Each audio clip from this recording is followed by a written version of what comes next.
Olá, meninos, meninas, tudo bem com vocês? Mais uma vez, é um prazer imenso para mim trazer um dos meus vídeos aqui nesse canal de YouTube sobre o aprendizado e o desenvolvimento das fluências do idioma inglês. Como prometido, toda segunda-feira trarei um pequeno vídeo e compartilharei com vocês um pouco da minha experiência na metodologia que eu criei, né? E graças a Deus tem sido uma metodologia que tem alcançado bastante alunos e os alunos têm, através dessa metodologia, alcançado sucesso e vitória nos seus inúmeros objetivos no inglês. Mas antes, como sempre, como todo youtuber, né, como todo canal de YouTube, não esqueça de dar o seu like aqui embaixo, compartilhar esse vídeo para que mais e mais pessoas possam conhecer o meu trabalho e possam também criar um interesse de aprender dessa vez, com certeza, o idioma inglês, que é uma língua importantíssima por ser a língua universal, por ser a língua mais falada no mundo, por ser a língua que qualquer lugar que você viaja, você sabendo se comunicar através desse idioma, com certeza não vai passar por tantos apuros, como muitas vezes acontece para aqueles que não sabem se comunicar no inglês. Então compartilhe, deixe o seu like, se inscreva nesse canal, me siga pelas redes sociais, do Facebook da empresa, BVNUT Curso de Idioma, o Instagram, visite o meu site, cursobvnut.com.br, leia o meu blog. Sábado passado já postei um texto sobre o mesmo assunto que eu estou fazendo esse vídeo. É legal que agora eu estou postando o texto em português e a sua versão em inglês para aqueles que querem e já tem uma fluência determinada, principalmente de leitora. Já é legal porque vai achar lá no blog esse meu textinho em inglês. E não deixem de fazer parte desse canal de YouTube, porque está sendo, além de ser prazeroso para mim, está sendo uma forma de eu chegar a mais casas, a mais alunos, entendeu? E conseguir demonstrar que não é só pela necessidade, seja profissional ou acadêmica, que o aprendizado de inglês é uma questão prazerosa, é uma questão cultural também, né? Nós, infelizmente, como eu já falei, continuo sempre retornando, aqui no Brasil a gente tem uma porcentagem muito pequena da nossa população que fala o idioma, que é 5%, que considera fluência. Não significa que 5% é 100% fluente nas 4 habilidades, mas conseguem se comunicar de alguma forma no inglês. Bom, no vídeo passado eu falei com vocês sobre a questão e a importância de fazer um trabalho de desenvolvimento auditivo. Lembro também que falei que, como acontece com a criança, com o bebê, o contato com a língua, é importante, porque primeiro a gente tem que ouvir, para compreender, para aprender a produzir não somente a palavra em si, mas o som fonético e posteriormente ter essa fluência de falar e se comunicar. É lógico que num processo natural para a criança, como eu também falei no meu último vídeo, é muito mais rápido. Para nós adultos é um processo que requer muito mais esforço, mas se fizerem a receitinha de bolo que eu tenho dito para vocês, todo dia tenta fazer um contato, nem que seja uns 15 minutos, vai lá, seja no YouTube, seja num canal, seja nesse canal, ou seja através de música, ou contato com seriados, com filmes. Importantíssimo, mantenha esse contato diário de pelo menos 15 minutos, porque o cérebro de vocês, eles estão condicionados a não raciocinar no inglês, porque é muito mais prático para eles raciocinar no português, mas nós temos que forçá-lo. E na hora que esse tico-teco acordar, vocês vão ver que a fluência de vocês a fluência de vocês virá com uma rapidez bem mais interessante do que vocês têm experimentado até hoje. Mas hoje eu quero falar um pouco da expressão oral. Como eu falei, acabei de explicar a vocês, primeiro tem que ver a compreensão auditiva para depois vir a expressão oral. muito eu ouço durante esses longos anos de trabalho: poxa, professora, eu não consigo me comunicar. Eu estudo, não consigo comunicar. Bate-se na mesma questão de que como que você vai se comunicar se você raciocina no português? O período em que você está traduzindo, como, por exemplo, você está se comunicando com o nativo, né? O nativo, ele não está fazendo o processo de tradução, ele está falando, se comunicando, porque é a língua mãe deles, né? Mas no nosso caso, a gente vai ouvir o nativo falando, nesse caso o inglês, vai tentar traduzir e depois vai tentar formular em português uma resposta e depois vai tentar formular essa resposta em inglês. É complicadíssimo isso, principalmente porque o teu raciocínio no português, que é a sua língua mãe, está aqui, e o teu raciocínio em inglês está aqui, embaixo, né? Fazer esse nivelamento é um processo que requer muito exercício. Então, às vezes a gente se cobra porque a gente quer se comunicar com o mesmo conhecimento que a gente tem da nossa língua mãe, que no caso é português. Esqueçam isso, a gente tem que tentar se comunicar com o nível, né, de inglês que nós temos, com conhecimentos não só gramatical, estrutural, mas conhecimentos de vocabulário, etc. Mas esses conhecimentos que eu estou falando, eles têm que estar subordinados ao que é um raciocínio no inglês. Se você não fizer esse processo de ouvir e responder no mesmo idioma, com certeza você não irá conseguir se comunicar.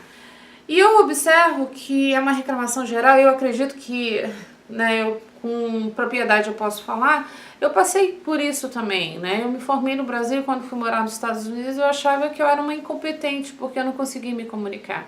Porque naquela época, isso há 17 anos, 18 anos atrás, o que acontecia? O meu raciocínio, ele era português, inglês, português. É lógico que ao longo desses anos, hoje, se eu começar a falar inglês, meu raciocínio vai ser inglês e não poderia ser diferente. Então, na questão da comunicação, o que acontece? Vocês têm essa insegurança de de falar errado, de não saber responder aquilo que está sendo perguntado, de não saber se comunicar. Nós criamos, principalmente os adultos, porque isso não tem nada a ver com criança e adolescente, por isso que eles são maravilhosos no aprendizado do inglês, porque eles falam sem vergonha, sem medo, não tem tabus, não tem medos, mas nós adultos levamos dentro de nós esse medo de pagar mico, esse medo de falar errado, esse medo de conjugar um verbo, ou falar uma estrutura de uma frase errada, ou de falar besteira, ou de não responder aquilo que está sendo perguntado. Pare com isso, tá? Lembra que vocês estão sendo adaptados a um novo idioma, vocês estão sendo alfabetizados em alguns casos no idioma inglês. Então o processo qual que é? É se comunicar de acordo com a condição que vocês têm para essa comunicação.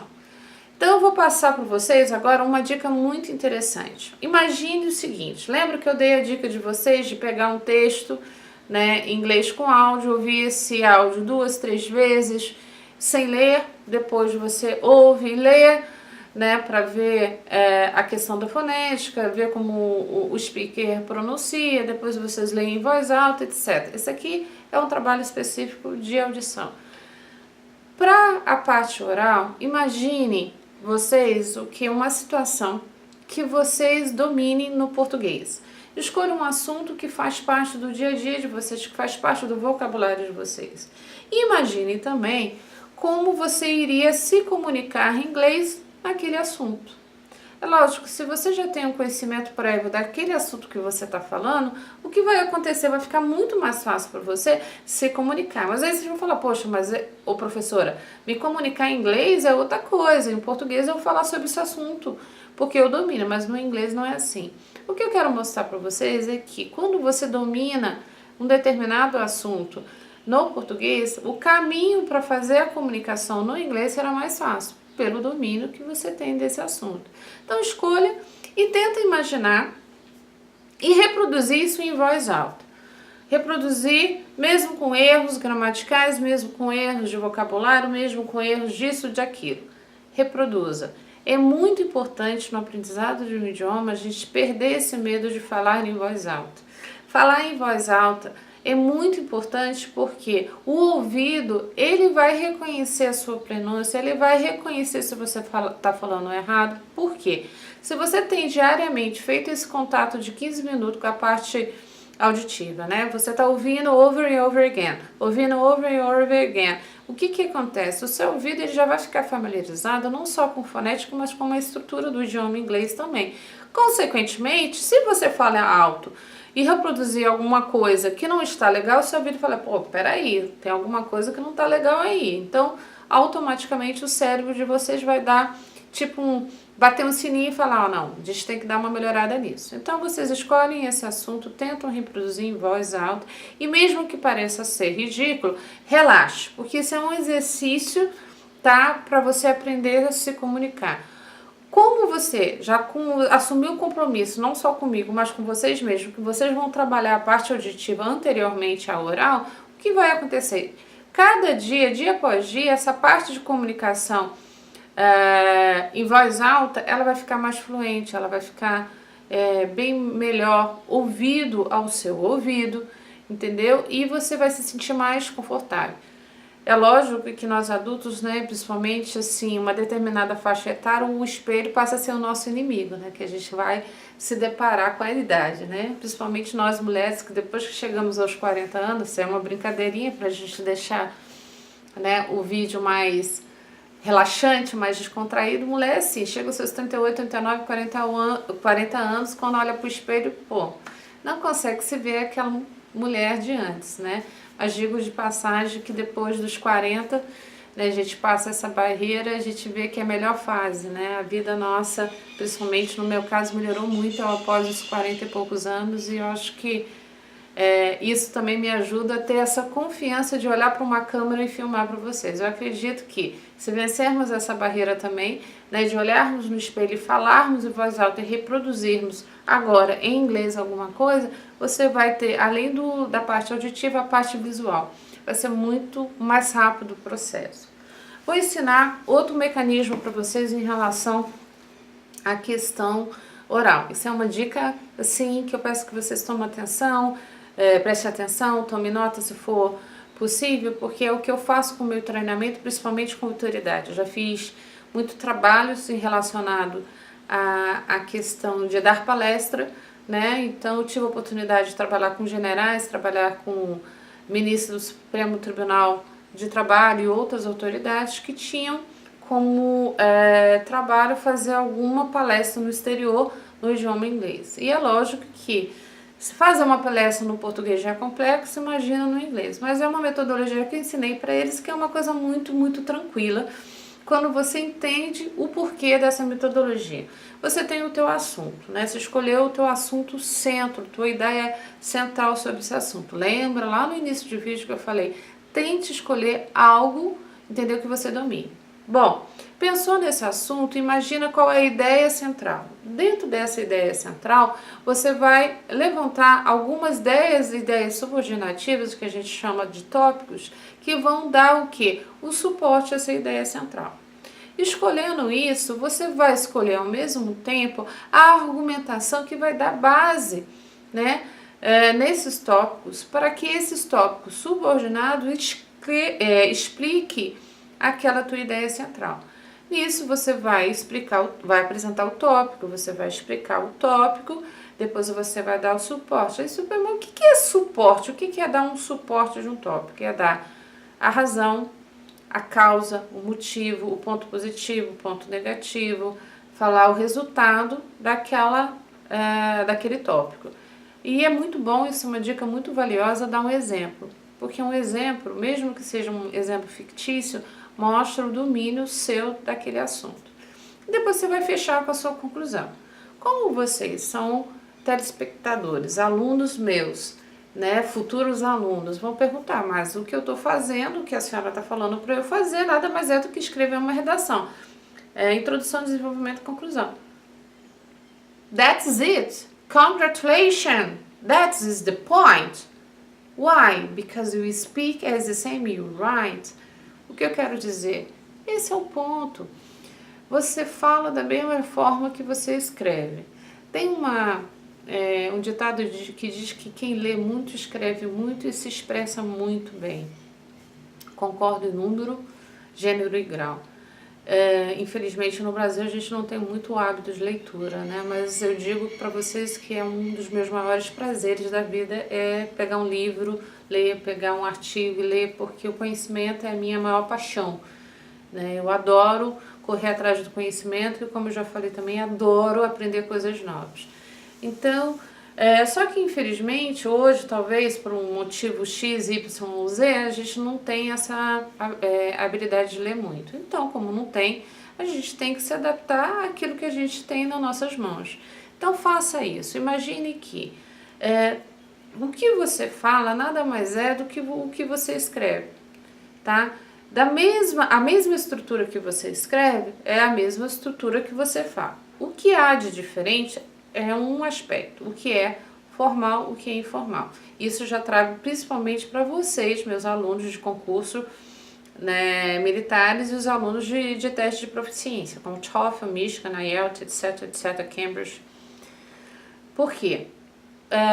Existe o inglês formal e o inglês informal. O inglês informal é aquele que praticamente aceita contrações, abreviações, expressões idiomáticas, etc. É uma linguagem que é mais, é uma reprodução daquela fala do cotidiano, né? Já o inglês formal, ele requer uma formalidade não só de vocabulário, de estrutura de gramática, mas também de exposição, de escrita ou exposição de ideia na parte falada também.